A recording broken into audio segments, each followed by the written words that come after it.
Aujourd'hui, nous sommes en compagnie de Willy, sculpteur sur bois, mais déjà aux Grottes de Han. Simplement, moi déjà, pour avoir vu quelques-unes de vos œuvres, c'est magnifique. Tout simplement, j'ai envie de vous dire merci, parce que ça donne du rêve aussi pendant la visite.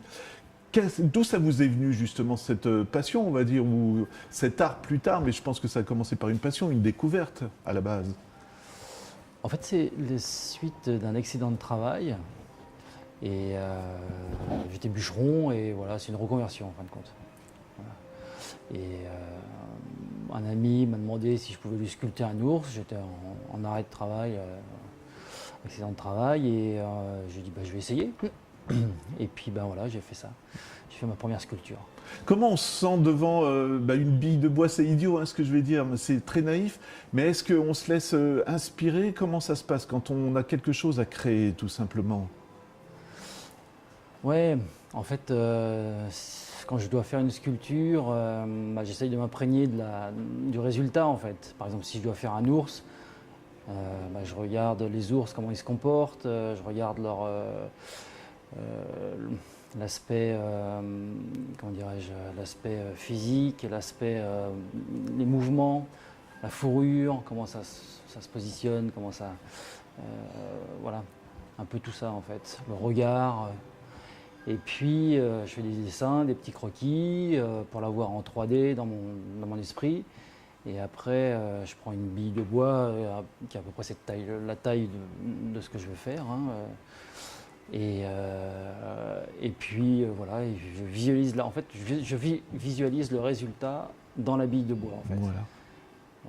Je ne peux pas commencer le travail, je ne peux pas commencer à sculpter si je ne vois pas en fait le résultat final. Dans la bille de bois. Ça veut dire qu'à la limite, on privilégie l'émotion par rapport à la technique, j'imagine, non? Quand on est en train de sculpter. Oui. Ouais. L'expression, en fait. L'expression, ouais. C'est ça, en fait. Je sculpte pas ce que je vois, mais je sculpte ce que je ressens, en fait. Voilà.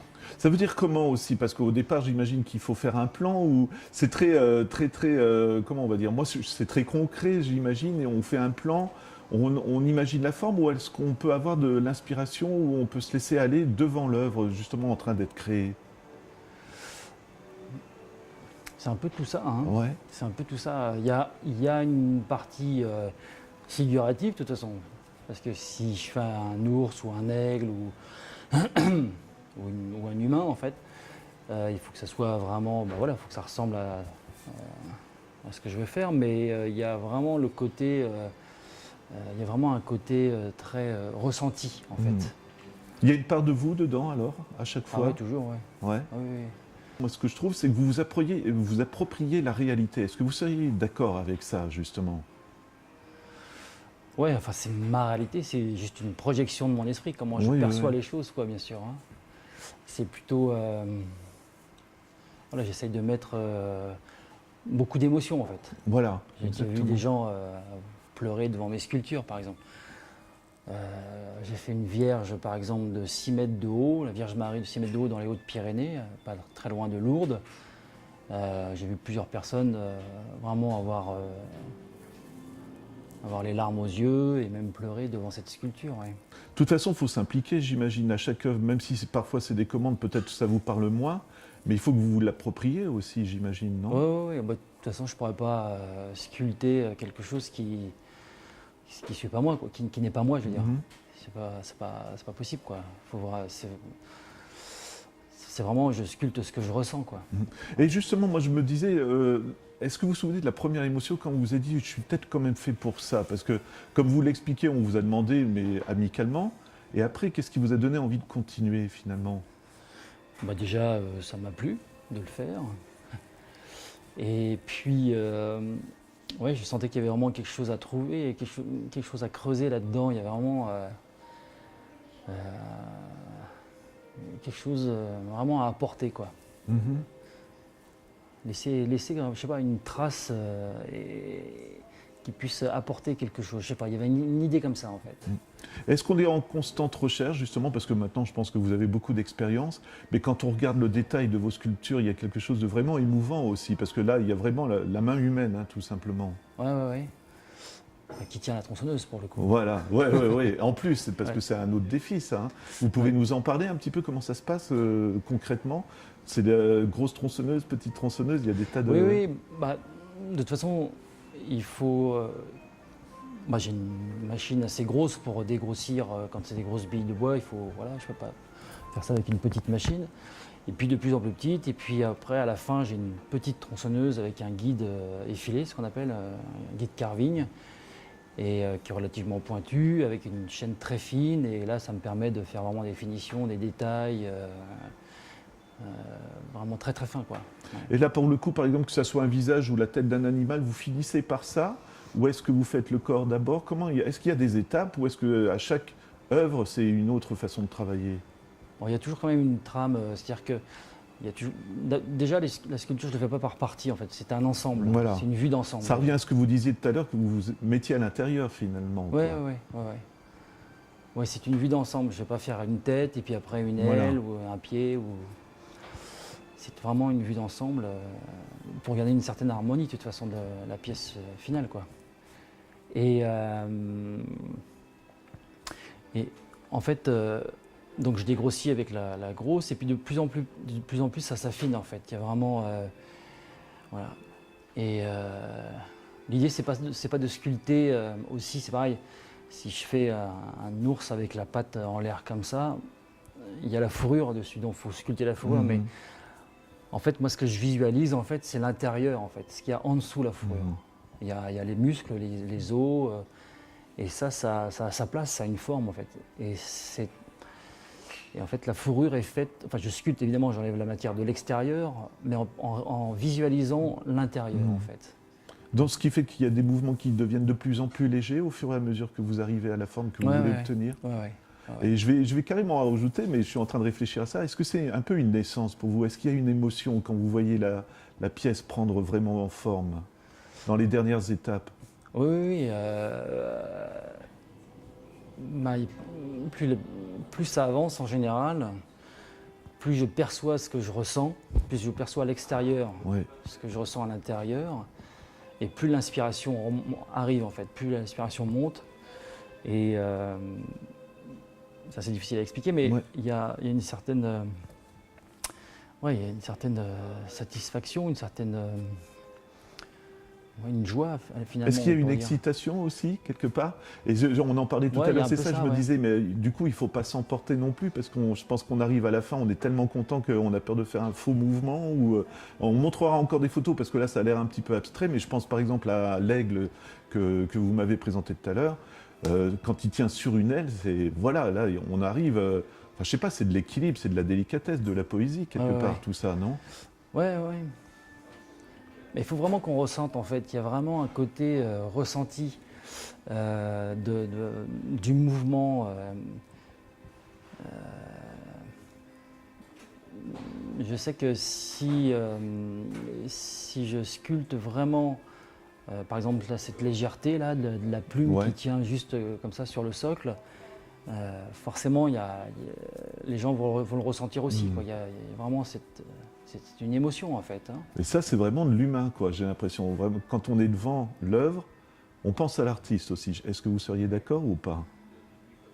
Oui, et fait inverse, est-ce que vous, en tant qu'artiste, vous pensez aux gens qui vont regarder votre œuvre? Ah oui, bien sûr. Oui. Ouais, c'est un partage en fait que vous recherchez. Ouais. Et là, quand on est sur un site comme les Grottes de Han, quand vous préparez les sculptures, est-ce que vous êtes venu vous promener déjà avant, vous imprégner pour déjà imaginer des formes, ou comment ça se passe justement quand c'est une commande comme celle-ci? Ouais, ça arrive. Là, je suis en train de faire un ours là, de 2,50 m de hauteur, et qui sera le portrait en fait de l'ours qui est un peu la mascotte du parc, qui fait lui-même 2,50 m de hauteur. Donc en fait, c'est son portrait que je fais taille réelle, quoi. Et donc je le sculpte à côté, juste à côté des ours, et je le regarde régulièrement. Je vois comment il se comporte, comment il bouge, une façon façon d'être, une façon le charisme qu'il dégage. Parce qu'il a vraiment un charisme très particulier, je trouve, par rapport aux autres ours. Déjà, il est hors norme, il fait peut-être 50 cm de plus que la normale. Et c'est déjà vraiment, les autres à côté sont tout petits. Et il a une façon de regarder, il a une façon d'être, en fait, qui est vraiment. C'est vraiment la force tranquille, quoi. Bon, tous les ours sont un peu comme ça, mais je sais pas, il y a vraiment autre chose, quoi. On sent à l'intérieur, il y a vraiment autre chose qui se dégage, quoi. Le fait de dire que la citation de Michel-Ange qui dit en fait la sculpture est déjà dans le bloc, il suffit juste d'enlever d'enlever la matière qu'il y a autour, quoi. Voilà, ça c'est une façon de voir les choses. Et c'est une façon, c'est-à-dire qu'en fait la sculpture avant de commencer elle est déjà finie, en fait. Elle est déjà finie. C'est juste ça vous donne de l'assurance ou pas, ça, de se dire ça? Oui, oui. Bah, je me dis aussi que même les grands maîtres avaient aussi des peurs, des doutes, etc. Quoi.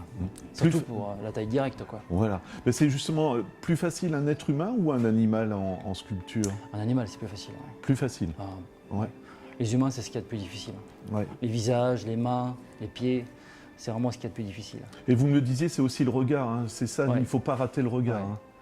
C'est un peu la base, en fait, le regard. Hein. C'est le regard parce que tout part de là, en fait. C'est l'expression du regard, c'est très important. C'est vraiment... je sais pas, c'est la porte de l'âme. Exactement, mais c'est vrai en plus, c'est ce que j'allais dire, donc, tout simplement. Même, je vais quasiment terminer mon interview, mais on en parlait aussi, et c'est pour ça que c'était passionnant tout à l'heure, je vous le dis, parce que c'est bien aussi d'avoir des choses qui se passent hors caméra, mais vous êtes aussi une preuve que si on veut, on peut, je ne sais pas si vous voyez ce que je veux dire, mais c'est aussi de la liberté, mais vous êtes gagné votre liberté aussi en décidant d'être sculpteur, non? Est-ce que vous seriez d'accord avec ça? Oui, bah, j'ai pas d'horaire, quoi. J'ai pas de patron, mais en fin de compte, mon patron, c'est la sculpture elle-même, quoi. Je peux pas... C'est quand même beaucoup de stress, quoi. Je peux pas me tromper, parce que si on m'amène une bille de bois qui fait 1,50 m de diamètre, par exemple, et je peux pas... mettre un coup de tronçonneuse malheureux et dire bah non, il m'en faut un autre. Ou alors quand je dois sculpter un arbre dans un parc, un jardin ou dans une ville, et que si je me plante, je peux pas dire au maire de la ville bah il faut changer l'arbre parce que je me suis planté, c'est pas possible. L'idée c'est de donner une seconde vie à l'arbre, donc c'est pas donc c'est beaucoup de stress quand même. C'est ce qui fait aussi l'excitation aussi de la création, j'imagine. Hein. Il y a quelque chose, il y a un bouillonnement aussi, j'imagine. Il y a la satisfaction quand même à la fin. Je me dis, j'ai quand même réussi. Quand je fais des sculptures comme à Toulouse, j'ai fait un cheval, par exemple, un cheval cabré. Les chevaux aussi, très difficiles à faire. Les têtes de chevaux, il y a plein de petits os, plein de muscles un peu partout. On voit pas forcément, mais quand on observe bien, en fin de compte, on se rend compte, et même en dessin, en peinture, c'est vraiment une tête de cheval, c'est vraiment difficile à faire. Et alors le corps entier, c'est encore autre chose. Et une fois que j'ai fini cette sculpture, j'étais satisfait, ça faisait longtemps que je devais la faire. Et puis bon, les circonstances ont fait que j'ai dû attendre le moment quand je l'ai fait, mais c'était vraiment difficile. C'était beaucoup de stress là. Pendant 3 semaines. C'était difficile. Comme vous le dites, 3 semaines, il n'y a plus de notion de temps non plus, quoi, hein, finalement, parce que on en parle, les gens ils passent autour de vous, ils disent bah attendez, ils ne bougent pas ou quoi que ce soit, mais c'est parce que vous êtes en train aussi de réfléchir à la meilleure forme à obtenir, j'imagine. Oui. Oui, des fois, j'ai pas du tout d'inspiration, parce que souvent les gens pensent que je travaille que quand j'ai la tronçonneuse en main. Alors exactement. En fait, la tronçonneuse, c'est juste la cerise sur le gâteau, quoi, on va dire. C'est vraiment le truc final, quoi. Et en fait, tout le travail se fait en amont. Il faut déjà percevoir la pièce en 3D. Il faut déjà, l'expression, le mouvement, l'expression l'expression du mouvement, l'expression de la matière, les muscles. Puisque si par exemple ce cheval-là, il a telle posture, donc il y a tels muscles qui sont tendus, tels muscles qui ne sont pas tendus. Enfin, il y a vraiment plein de choses à prendre en compte. Et puis les os sont de telle manière, les muscles sont de telle manière, les tendons sont de telle manière, et donc il faut enlever le bois par rapport à tous ces critères en fait. Et sans se tromper parce qu'on ne peut pas recoller. Exactement. On Donc, ne peut en pas fait, tricher. Quoi. voilà.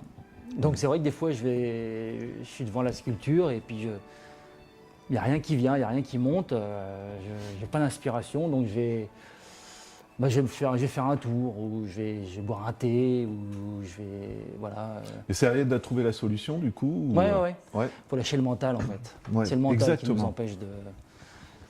Le mental, les peurs, les doutes, tout ça, c'est le mental en fait. C'est pour ça que je travaille beaucoup en musique. J'ai un casque anti-bruit, mais avec de la musique dedans. Donc ça occupe le mental d'un côté, et puis c'est le cœur qui peut s'exprimer en fait. Et ça vous est arrivé de trouver des solutions comme ça, justement, en disant ce que vous venez de dire, je suis bloqué, et finalement oui. je vais me laisser aller, et je pense qu'il y aura quelque chose tout derrière. Tout le temps comme ça. Tout le temps. Ouais. Malgré le dessin de départ ou des choses comme ça. Quoi. Ouais. Ouais. Même des fois même une sculpture simple, enfin simple entre guillemets, pour Oui. une sculpture que j'ai fait plusieurs fois, je sais pas, même un ours, j'en ai fait plusieurs des ours. Des fois je vais arriver devant, je sais pas par où commencer quoi. C'est je sais pas. La page blanche comme on dit. Exactement. Est-ce qu'il y a une musique spéciale? Moi je rentre un peu dans le détail, mais si vous voulez faire, je sais pas, un ours dressé sur ses pattes, peut-être de la musique plus violente ou quelque chose de plus doux si on veut faire un ours avec son petit ou non, ça, je sais pas si ça rentre en compte ou pas. Non, c'est plutôt, c'est plutôt de la musique. C'est pas trop en fonction de ce que je fais comme sculpture, mais plutôt en fonction de mon état d'esprit du moment en fait. Je peux écouter du classique, je peux écouter AC/DC, je peux écouter, je sais pas. En fait, c'est vrai. Sauf récemment, j'ai fait le buste d'un Christ, le Christ en croix là, juste le buste. Et là, il y avait une musique, c'était plutôt de la musique classique, enfin des chants qui correspondaient en fait à cette sculpture vraiment. C'était vraiment plus ça, ouais. Effectivement là. Mais c'était un visage humain. D'abord c'était le Christ. Et c'est un visage humain donc avec une forte tristesse dans les yeux, dans le regard, dans tout quoi. Et donc il y avait vraiment un état d'esprit particulier à avoir quoi. C'était vraiment très différent de faire un ours, un oiseau, un cheval, évidemment. C'est pas du tout le même. Est-ce qu'on ressort épuisé mentalement justement quand on a terminé? Oui, c'est épuisant. Oui. Ouais. Ah oui, vraiment. Émotionnellement, affectivement, c'est vraiment ça pompe. Ouais. Vraiment. Et il y a certaines œuvres quand vous repassez devant, vous vous souvenez de ce que vous avez vécu en la créant ou justement là ce que l'émotion. vous veniez, Ouais. Je peux retrouver l'émotion. Ouais. Donc là, moi, c'est vraiment ma dernière remarque. Je vous demanderai votre site internet si des gens veulent découvrir un petit peu vos œuvres. Mais là aussi, ce que je trouve vraiment passionnant en vous rencontrant, c'est que on va être devant la sculpture, mais on voit l'artiste derrière. Est-ce que vous le ressentez aussi, vous, justement, toutes ces œuvres que vous faites, c'est quand même vous, quoi, quelque part derrière. C'est pas que des commandes, quoi. Ah bah oui. Ouais, je laisse toujours. De toute façon, c'est. Il y a beaucoup d'émotions, d'affectives dedans. C'est vraiment une projection la projection d'un ressenti intérieur, quoi. Et vous voulez que les gens ressentent la même chose, justement, quand ils sont devant vos œuvres? Ouais, pour moi, bon, je n'ai pas fait les beaux-arts et tout ça, mais pour moi, de mon point de vue, au jour d'aujourd'hui, je dirais que l'art, ça doit procurer une émotion, quoi. Ça doit procurer quelque chose, une sensation à l'intérieur de celui qui le regarde. Faut pas juste passer devant, quoi. Faut prendre le temps de regarder, quoi, tout simplement. Ouais. Et puis écouter là, ce qui se passe ici, là. Parce qu'on est tout le temps dans le mental, là. Tout est fait pour qu'on soit dans le mental, mais si on écoute un peu à l'intérieur, ce qui se passe, et ça aide. Et c'est vrai que j'essaie de faire en sorte que les sculptures, en fait, aident à trouver ça, en fait. Ben voilà, Willy, mais c'est vraiment passionnant, tout simplement. Je vais vous demander votre site, si on veut découvrir un petit peu tout ce que vous faites, l'adresse, tout simplement. C'est www.willy, W-I-2-L-Y, Niodo, c'est mon nom de famille, tout attaché, Niodo, N-I-O-D-O, tiré du milieu, sculpture.com. Et ben voilà, merci beaucoup, Willy. Voilà.